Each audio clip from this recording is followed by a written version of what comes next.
फातिमा की रानी माँ, प्रभु यीशु की माँ, आसरा तू ही है माँ।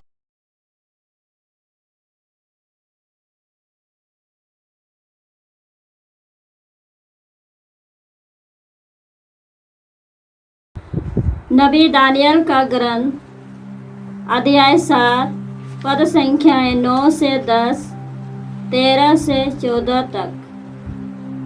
मैं देख ही रहा था कि सिंहासन रख दिए गए और एक वयोवृद्ध व्यक्ति बैठ गया। उसके वस्त्र हिम की तरह उज्ज्वल थे और उसके सिर के केश निर्मल ऊन की तरह। उसका सिंहासन ज्वालाओं का समूह था और सिंहासन के पहिए धधकती अग्नि। उसके सामने से आग की धारा बह रही थी। शास्त्रों उसकी सेवा कर रहे थे, लाखों उसके सामने खड़े थे। न्याय की कार्यवाही प्रारंभ हो रही थी और पुस्तक खोल दी गई थी। मैं रात का दृश्य देख रहा था और देखो, आकाश के बादलों पर मानव पुत्र जैसा कोई आया। वह वयोवृद्ध के यहाँ पहुँचा और उसके सामने लाया गया। उसे प्रभुत्व, सम्मान तथा राजत्व दिया गया। सभी देश, राष्ट्र और भिन्न भिन्न भाषा भाषी उसकी सेवा करेंगे। उसका प्रभुत्व अनंत है, वह सदा ही बना रहेगा। उसके राज्य का कभी विनाश नहीं होगा। प्रभु की वाणी। ईश्वर को धन्यवाद। भजन अनुवाकिया। प्रभु समस्त पृथ्वी पर सर्वोच्च राजा है। प्रभु समस्त पृथ्वी पर सर्वोच्च राजा है। प्रभु राज्य करता है, पृथ्वी प्रफुल्लित हो जाए। असंख्य द्वीप आनंद मनाए। अंधकारमय बादल उसके चारों ओर मंडराते हैं। उसका सिंहासन सत्य और न्याय पर आधारित है। भजन अनुवाकिया। प्रभु समस्त पृथ्वी पर सर्वोच्च राजा है। प्रभु समस्त पृथ्वी पर सर्वोच्च राजा है। पृथ्वी के अधिपति के आगमन पर पर्वत मोम की तरह पिघलते हैं। आकाश प्रभु का न्याय घोषित करता है। सभी राष्ट्र उसकी महिमा देखते हैं। भजन अनुवाकिया। प्रभु समस्त पृथ्वी पर सर्वोच्च राजा है। प्रभु समस्त पृथ्वी पर सर्वोच्च राजा है। क्योंकि तू ही प्रभु है, तू ही समस्त पृथ्वी पर सर्वोच्च है। तू ही सभी देव मूर्तियों से महान है। भजन अनुवाकिया। प्रभु समस्त पृथ्वी पर सर्वोच्च राजा है। प्रभु समस्त पृथ्वी पर सर्वोच्च राजा है। दूसरा पाठ संत पेत्रुस का दूसरा पत्र अध्याय 1 पद संख्याएं 16 से 19 तक। जब हमने आप लोगों को अपने प्रभु यीशु मसीह के सामर्थ्य तथा पुनरागमन के विषय में बताया, तो हमने मनगढ़ंत कथाओं का सहारा नहीं लिया, बल्कि हमने अपने ही आंखों से उनका प्रताप उस समय देखा है, जब उन्हें पिता परमेश्वर से सम्मान तथा महिमा प्राप्त हुई और भव्य ऐश्वर्य में से उनके प्रति एक वाणी यह कहते हुए सुनाई पड़ी, यह मेरा प्रिय पुत्र है, मैं इस पर अत्यंत प्रसन्न हूँ। जब हम पवित्र पर्वत पर उनके साथ थे, तो हमने स्वयं स्वर्ग से आती हुई यह वाणी सुनी थी। इस घटना द्वारा नबियों की वाणी हमारे लिए और भी विश्वसनीय सिद्ध हुई। इस पर ध्यान देने में आप लोगों का कल्याण है, क्योंकि जब तक पाँव नहीं फटती और आपके हृदयों में प्रभात का तारा उदित नहीं होता, तब तक नबियों की वाणी अंधेरे में चमकते हुए दीपक के सादृश्य हैं। प्रभु की वाणी। ईश्वर को धन्यवाद। जय घोष। alleluia, alleluia।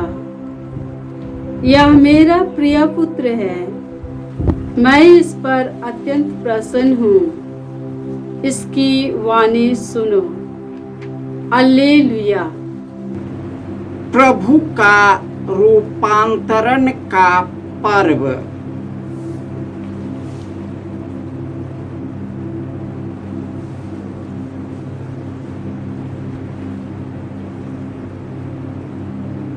प्रभु आप लोगों के साथ हो और आपकी आत्मा के साथ। संत मार्कुस के अनुसार प्रभु यीशु ख्रिस्त का पवित्र सुसमाचार।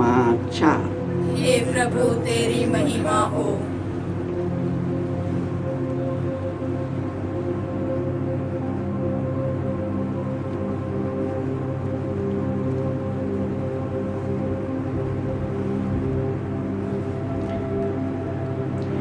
यीशु ने पेतरुस, याकूब और योहन को अपने साथ ले लिया और वह उन्हें एक ऊंचे पहाड़ पर एकांत में ले चले। उनके सामने ही यीशु का रूपांतरण हो गया। उनके वस्त्र ऐसे चमकीले और उज्जवल हो गए कि दुनिया का कोई धोबी उन्हें उतना उजला नहीं कर सकता। शिष्यों को एलियस और मूसा दिखाई दिए। वे यीशु के साथ बातचीत कर रहे थे। उस समय पेतरुस ने यीशु से कहा, गुरुवर, यहाँ होना हमारे लिए कितना अच्छा है। हम 3 तंबू खड़ा कर देंगे, एक आपके लिए, एक मूसा और एक एलियस के लिए। उसकी समझ में नहीं आ रहा था कि वह क्या कहे, क्योंकि वे सब बहुत ही डर गए थे। तब एक बादल आकर उन पर छा गया और उस बादल में से यह वाणी सुनाई पड़ी, यह मेरा प्रिय पुत्र है, इसकी सुनो। इसके तुरंत बाद जब शिष्य अपने चारों ओर दृष्टि दौड़ाने लगे तो उन्हें यीशु के सिवा और कोई नहीं दिखाई पड़ा। यीशु ने पहाड़ से उतरते समय उन्हें आदेश दिया कि जब तक मानव पुत्र मृतकों में से न जी उठे, तब तक तुम लोगों ने जो देखा है उसकी चर्चा किसी से भी नहीं करना। उन्होंने यीशु की यह बात मान ली, परंतु वे आपस में विचार विमर्श करते थे कि मृतकों में से जी उठने का क्या अर्थ हो सकता है।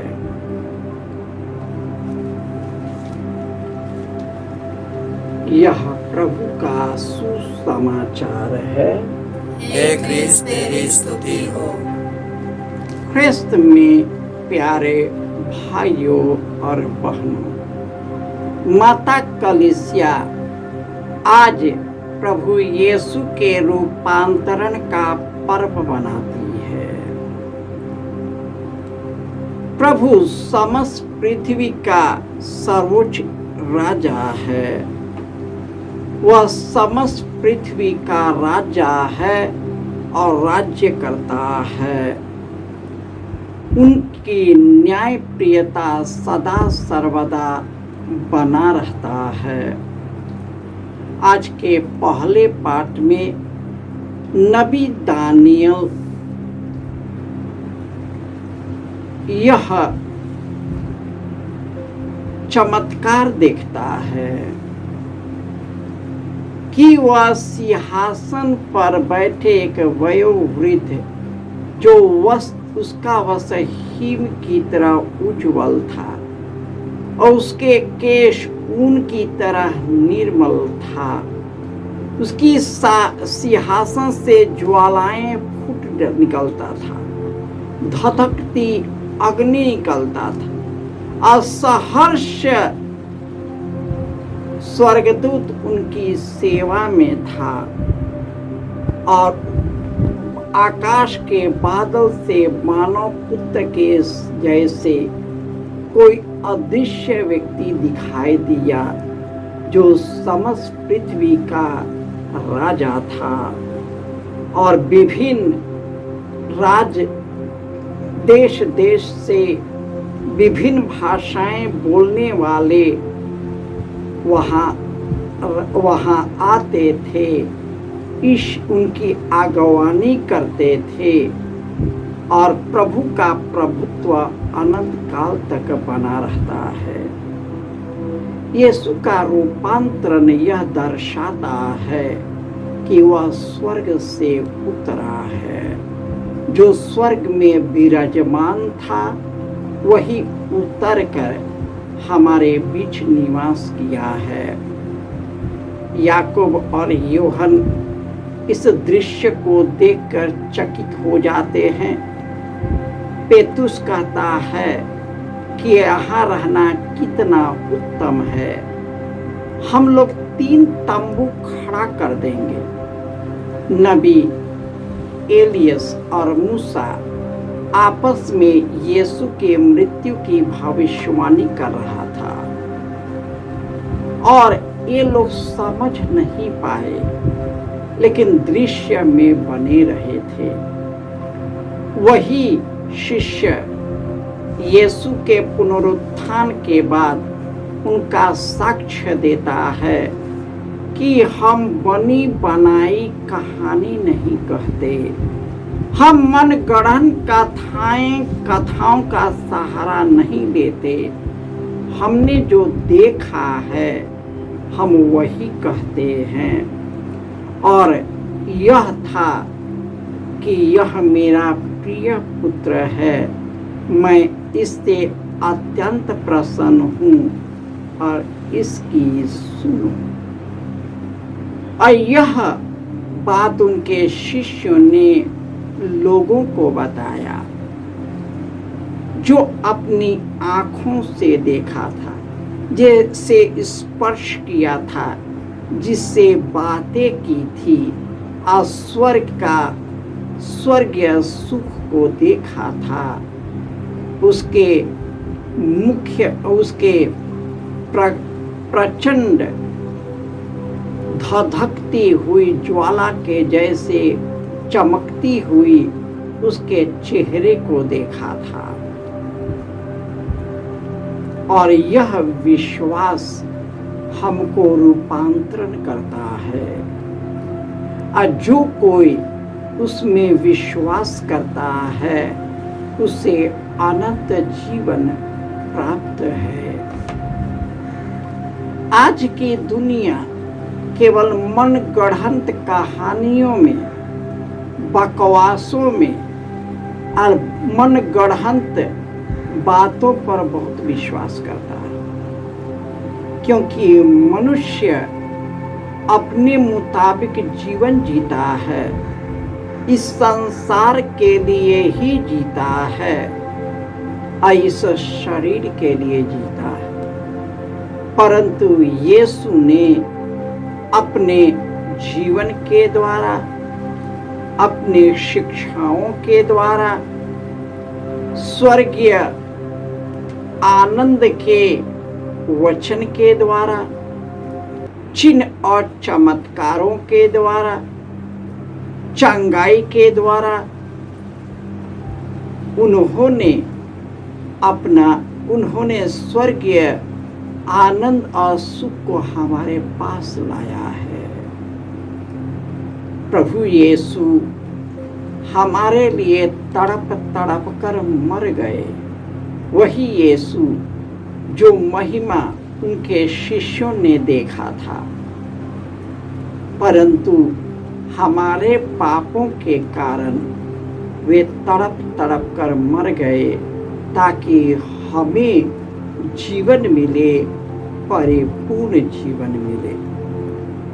आज के इस रूपांतरण के त्योहार के समय हम अपने जीवन को बदले, अपने देखने के नजरिए को बदले, सब कुछ यीशु के आंखों से देखे।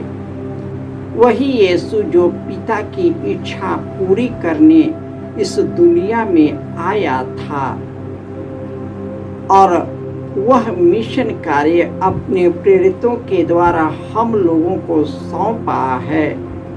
हम भी यीशु के मार्ग पर चलते हुए उसके मिशन कार्य में शरीक हो जाए और खुशी और आनंद के भागी बन जाए।